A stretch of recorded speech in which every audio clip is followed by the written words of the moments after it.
The Genesis account presents a strange event. Lot's 2 daughters became pregnant by his father. The eldest gave birth to a son and named him Moab. He was the father of the Moabites.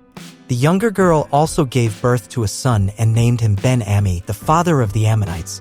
The Ammonites and the Moabites were 2 neighboring peoples of Israel. The countries of Moab and Ammon were located on the eastern side of the Jordan, while Israel was on the western side. In this video, we will be talking about the incestuous act of Lot's daughters.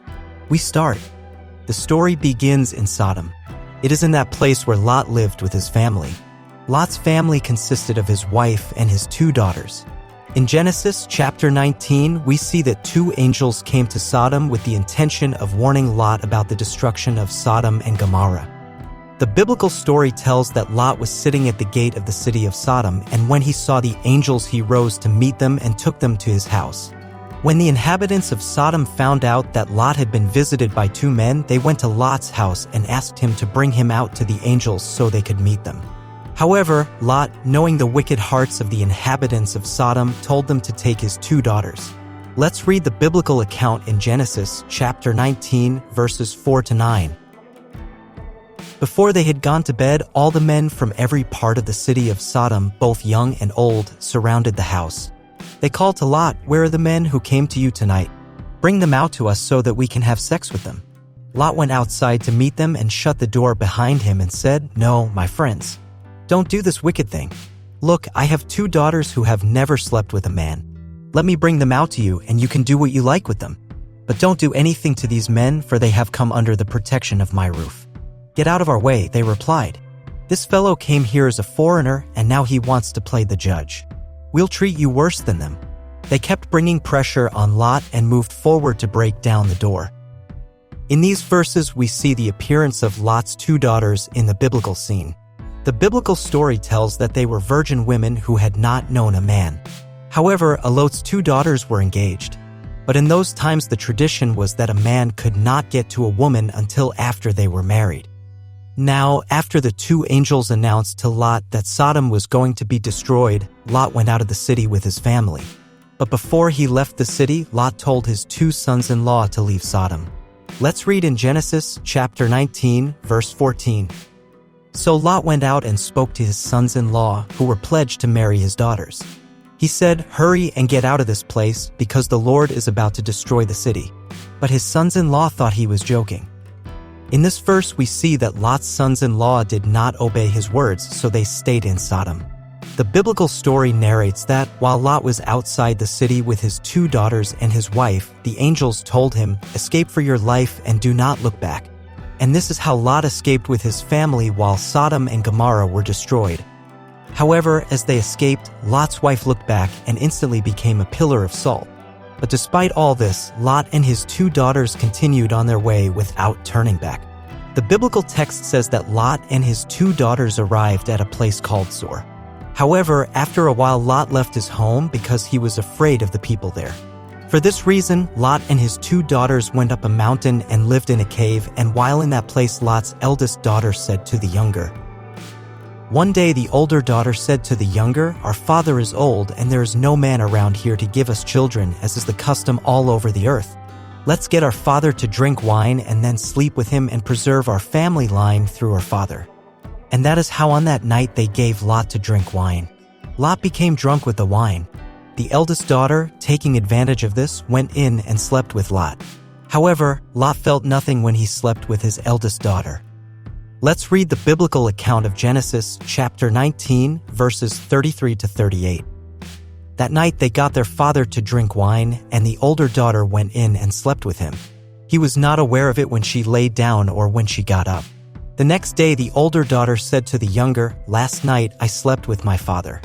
Let's get him to drink wine again tonight, and you go in and sleep with him so we can preserve our family line through our father." So they got their father to drink wine that night also, and the younger daughter went in and slept with him. Again, he was not aware of it when she lay down or when she got up. So both of Lot's daughters became pregnant by their father. The older daughter had a son, and she named him Moab. He is the father of the Moabites of today. The younger daughter also had a son, and she named him Ben-Ammi. He is the father of the Ammonites of today. And this is how the two daughters again gave their father Lot wine to drink, and that night the youngest daughter slept with Lot. However, Lot again felt nothing again when he slept with his youngest daughter. The biblical story tells that after this incestuous act, the two daughters became pregnant by their father Lot. The eldest daughter had a son who named him Moab, who is the father of the Moabites. The younger daughter also had a son from her father Lot, who named him Ben-Ammi. This became the father of the Ammonites. And on the other hand, Lot involuntarily became the father of those two peoples that Jehovah excluded from the Jewish people. Let's read Deuteronomy chapter 23, verse 3.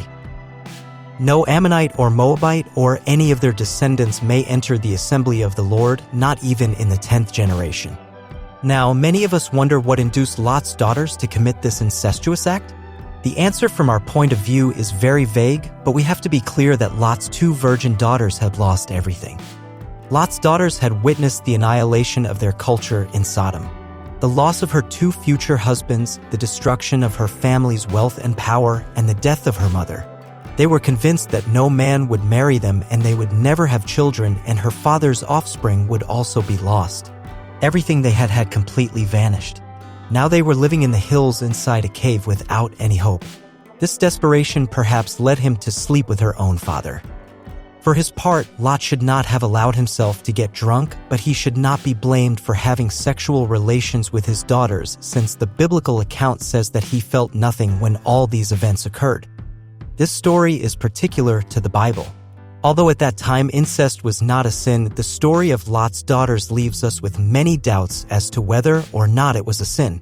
Personally, I think it was wrong, and it was a sin because of the way they acted and with whom they carried out their actions.